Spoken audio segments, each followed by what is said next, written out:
The Patriots fall to 1-5, which is, the worst record they've had, about since 1995. It's the worst start that they've ever had. Terrible. But this is coming off of 2 historic losses for Bill Belichick. They looked a little bit better this time around. So I want to know, based on what you saw on Sunday against the Raiders, Josh McDaniels up against Belichick. Josh McDaniels moves to 3-0 against Belichick. Can the season still be saved? Well, I think it's a very, very long shot. I mean, there's 11 games left. They'd have to go 8-3 to win 9 games, right? The 9-8 might give you a chance to be in the playoffs. So I'd say, they still have a chance, but they got to win this week, and they've got to play the Bills, and that's and is it Bills at the Bills or at home? I'm not sure. Let me look that up for you real quick. That for this upcoming week, it is home. It's home. Then you go to Miami after that. I think they'll be competitive in that game. I think it's going to be very hard for them to win. Well, so if they lose a game, I think that they won't. They have a chance for the playoffs. I do want to get to this. I mean, though. the percentage chance of somebody 1-5 making the playoffs is I think it's 4.5%, something like that. Terrible. It may be even worse than that. Yeah. So their chances are they've dug themselves a very, very deep hole. Yeah. They can't see light out of it right now. So they've got to win on Sunday. They do. Yeah.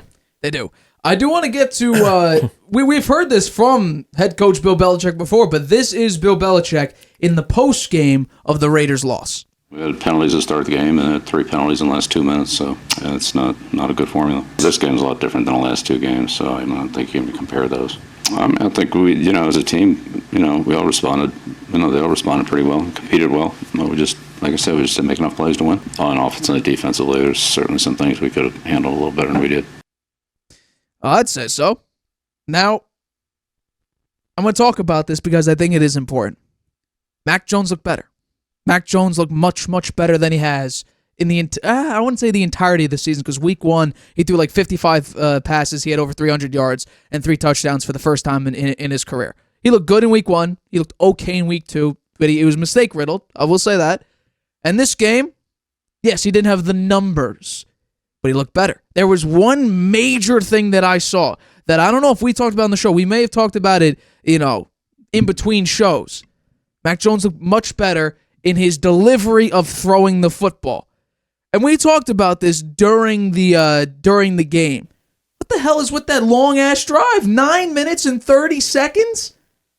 This was Mac Jones talking about why that drive was so damn long. Honestly, I just try to just get the call and call it in the huddle, and the coaches do a good job of managing all that stuff. So I did want to push the tempo, obviously a little bit more in just the operation and everything, but we were subbing a lot, and that's part of putting pressure on the defense is playing fast and getting in and out of the huddle to put the pressure on the defense.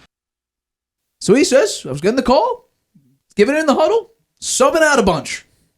I don't know why you would do that so many times. Play some sort of hurry-up offense, do something. No, he was doing what the coaches told him to do, right? Doing what the coach would tell him. So, I don't know if that's blame deflecting. I don't know why they didn't go to the hurry-up offense. I think that's to minimize Mac Jones's They needed another score. They needed 2 scores. They did. And as it turned out, they did have the ball with enough time to do something. And he did make the throw that would have gotten him within 6 yards of the... here it is. Look at this. I did some math. It's about 14 yards. Right in his hands. He dropped it. Devon, you know what his reasoning was for this?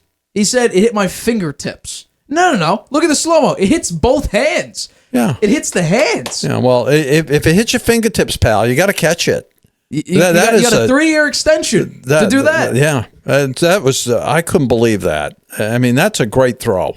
Look at that. Perfect. And what I was talking on his about hands. He throws it... there are 2 defenders there, right? Yeah. And he puts it right where he needs to, and the guy did not catch it. You can't throw that better. Can't throw it better than that. That is, what a shame. I'll replay this one more time. They probably would have won the game. They probably would have gotten another 6-7 yards and being able to kick a field goal. I will say this though. This was a beautiful play by Mac Jones. I want to replay it for our YouTube audience here. So look at what he does. Right, he gets pressured on both sides, but he steps up in the pocket and steps into this deep throw. That is something we have not seen really at all this season because he was getting pressured on basically every single throw, except this time he was pressured on the lowest he's been. I think in several games he got pressured. I think 19% of the time. Mm-hmm. He was able to step into throws. He delivered a bunch on these throws. And Devontae Parker, he had a terrible game. Timing was off. I'm going to show you a play right now. This one, he didn't even care. This was like a dead route, a weird route. He just slowed down, stopped. Mac Jones threw it to him at the top of the route. Devontae Parker cut in. He's being lazy out there. He just stops and decided to make a cut. And I don't even think he knows what he's doing. Yeah. He had one catch, I believe, for 7 yards. I guess he didn't think the ball was coming to him. I guess not. I mean, yeah, but that doesn't mean you don't run your route. I completely agree. I mean, if you just go out there and make it seem like you're not going to get the ball, and the defender can watch somebody else. It's that guy's poor. I hope he gets benched for a while or something. Well, you can't bring do up that. Tayshaun Boutte. You can't do that. But I will say this, and I think this will be an unpopular opinion, but I'm going to stick by it. This game is not on that one Mac Jones interception because they got 3 points off of it. You include the safety, they still would have lost. This game was actually on Belichick's defense because the Raiders had 6 red zone trips. 6. They did go 1 for 6, but they still had 6 times. They got to the red zone 6 times. They just got there twice. The time of possession, while it is not as large as it was or seemed throughout the game because of that 9-minute drive the Patriots had, I believe it was the second to last drive of the entire game, they were getting dominated in time of possession. If I'm not mistaken, I'll bring up the box score here on ESPN. If I'm not mistaken, Josh Jacobs ran the ball 25 times. They had 33 total run attempts. They didn't do much with it. They averaged 2.5 yards a carry, but still, you run it 33 times, you're easily, that is obviously trying to run clock. That's what the Commanders did last season at the time against the undefeated Eagles. I think they ran it 40-something times, just so you don't put the ball back in the superior offense's hand. Now, the Patriots, this was for me, this was a better game. They could run the ball much better. 4.4 yards a carry, had 2 touchdowns on the play. They had 83 rushing yards. Mac Jones looked much more poised in the pocket, stepping into his throws. The offensive line played better. Shockingly. Very, very shockingly. Kendrick Bourne, phenomenal performance. 10 catches, 89 yards, 11 targets. Because guess what? He was the only one that is quick enough, at least in this game, to at least have a little bit of separation. Devontae Parker, easily. He's been the worst wide receiver in separation for the past 3 seasons. You give him a 3-year extension, who knows why he can't separate? The one time he gets open. The one time, I'm going to replay it just because I want to. The one time he gets open. It was a beautiful throw, stepped into his throw. You can't deliver this ball better, and it hits you perfectly. And you can't come down with it. So for me, this is about Belichick's defense. They couldn't stop anything. Jacoby Myers, great day. Crucial 3rd down catches. Beautiful touchdown catch. He was wide open. Makes you seem like, what the hell are the Patriots doing? And I found it I have their draft picks of this prior draft. The one glaring need the Patriots had, especially when Jacoby Myers was not going to be a part of their long-term solution. Go out and get a wide receiver. They had an opportunity to get Zay Flowers, Jordan Addison, Quentin Johnson. I think there's another receiver that went early. And then this was their draft pick until they got a receiver. Christian Gonzalez. That's a perfectly fine pick. Keon White, he's been okay. Oh, that's pretty good too. He's been okay, not great. Marty Mapu, he's a defensive back. You don't really see much of him. Jake Andrews, I believe he's a backup center.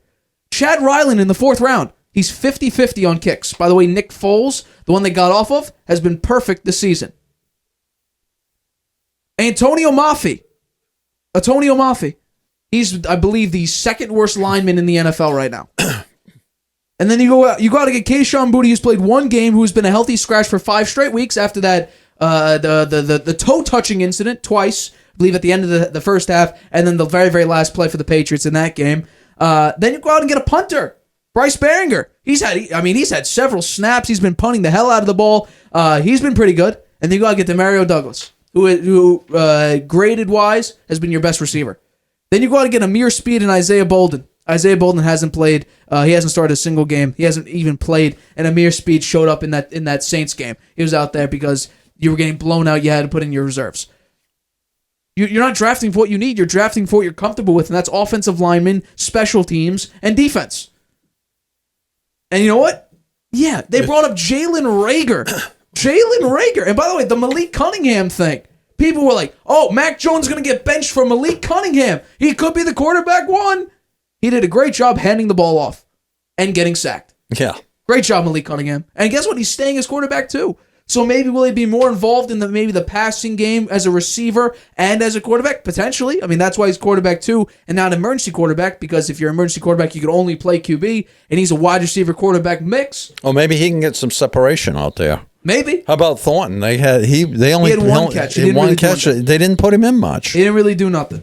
Ezekiel Elliott, the Patriots are so unlucky. He had a 74-yard touchdown, which called back by a crappy call on Hunter Henry for holding. I don't think he was holding on that play. I think he was. I wish I had that clip, because I don't think he was holding on that play. Could have been exaggerated if it was exaggerated by the defensive player. Yeah, but I mean, he jumped back, was kind of holding, but whatever the case may be. But that was the type of play that could get some, it could raise some self-esteem on the team, where you have a big explosive play from a guy like Zeke, who, by the way, had a great game.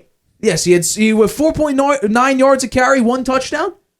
Oh, that's great for him. He had the touchdown. That's what the Patriots, at least in my mind, that's what they got him to do. On the goal line, you either hand the ball off, or in this case, you wildcat it. He runs right through the defensive and offensive line. There you go, scoring for a touchdown. That's what he should be used for now. And he actually had a great game. And that big play would have been huge for the Patriots, morale. But unfortunately, they're still stuck in no man's land when it comes to trying to find a win.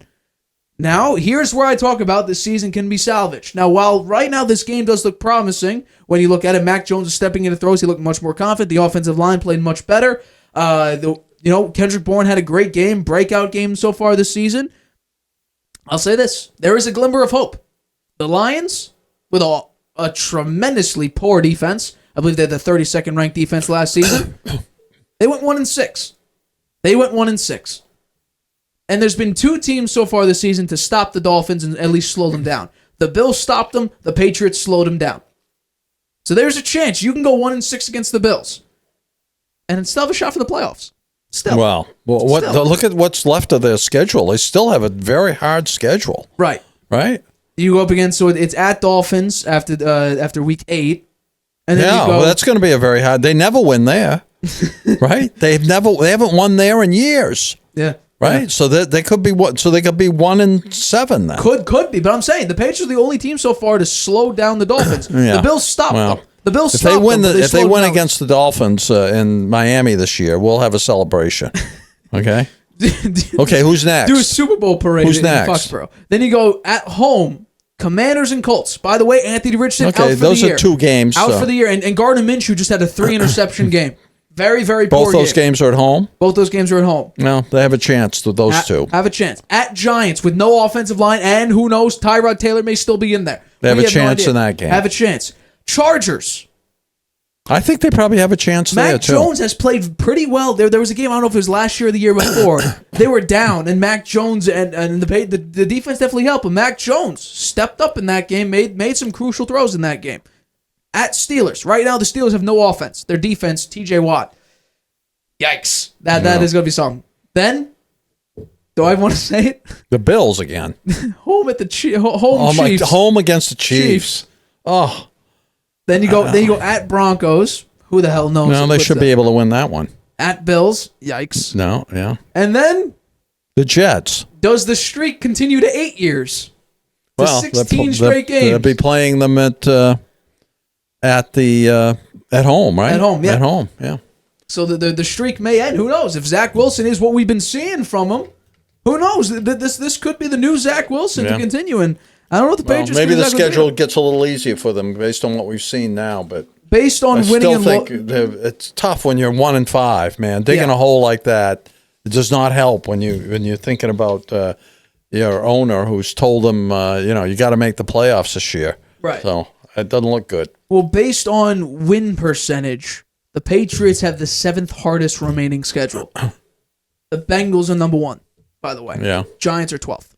Just thought I'd throw that out there for people who said the Giants is, tough schedule. You have the 12th hardest schedule, slightly above average. So, for me, I'm still rooting for the Patriots. Of course. I'll root for them all the whole season. They're this my team. was promising. They've always been my team. I This appreciate was all the promising. winning in the past, and I'm a dedicated fan. But I just think they've dug themselves an awfully deep hole. This was They need the to most have a amount of little bit of consistency. You can't. They just every time they get something going, they make a mistake. Yeah. It's just very frustrating. It is. No, absolutely it is. This is the most passing yards the Patriots have given up all season. And you thought when Jimmy Garoppolo got hurt, hey, here we got a chance here. Hoyer Then comes in, Hoyer makes, like, comes a in huge and pass. rips them apart. 6 of 9 for like over 100 yards. Yeah. Yeah. It's rough. But rough in New England. But you know what? Like you said, there's open up this topic. 6 Super Bowls. That's right. You got, but it's what have you done for me lately? Yeah, exactly. You got They don't have the players they had when they were winning 6 Super Bowls. That's Correct. for sure. And they did show a little more enthusiasm this week than they have in the past. They didn't look like they were sleepwalking out there. offense At looked least. better. Offense looked better. But they need to get enthusiasm. They need leaders, players that are leaders that rev up the players and give them a pep talk. You used to see that. Devin McCourty used to do it. Tom Brady did it. They need some leadership there. And where I think that comes down to is, I think when you coach the same way you always have, but the results are not winning playoff games and winning Super Bowls, and it's now at the point where you're barely winning or maybe not even winning games, regular season games, something needs to change about your coaching, your message, something. You can't be giving the same brutal coaching if it's going to account for nothing. If it's going to account for more losses and being ripped in the media than it is about actually winning football games. That's why Brady could take the criticism and then go out there and throw 400 yards and 3 touchdowns and win games and go out and win Super Bowls.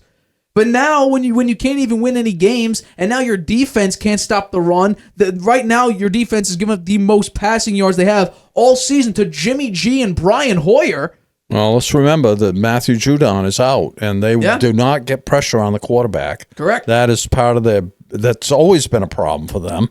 With the edge rusher and the linebackers they have now, last year they did a good job getting sacks, right? They had lots of sacks. I think Judon had 13 and a half sacks last season. This year, nothing. I mean, Judon had 4.5 sacks before he got hurt. Yeah. Yeah. I think it was 4, but so losing him is huge. absolutely. And Christian Gonzalez, losing him is huge too. Although I will say, J.C. Jackson, had a bad pass interference call there. He did. Right. No, but he did a pretty good job. I think it was in the red zone. It may have been at the end of the half, or it was somewhere around there. I think it was Jimmy G he tried to throw a 50-50 ball, but J.C. Jackson had that on lockdown, and I think He did play. He played well, but it was unfortunate he got that pass interference. And hold on, call. I want to make this point. I did say J.C. Jackson doesn't need to know the playbook. Just say. But it's like the basketball thing where you play a 4-and-1, have that one guy just chase the guy with the ball around. That's what I said on Friday's show. Have J.C. Jackson just mirror Devontae Adams all game. And I think that's what they did in some crucial situations, which I think is a very, very smart idea. Hi, everybody. Thanks for watching. Make sure you subscribe here to get the latest from the show. Also, if you want to check out the full episode, make sure you click the I in the top right-hand corner right now. If you want to listen to this show anywhere you go, make sure you go to anchor.fm/The Harvey Hour or anywhere you get your podcasts.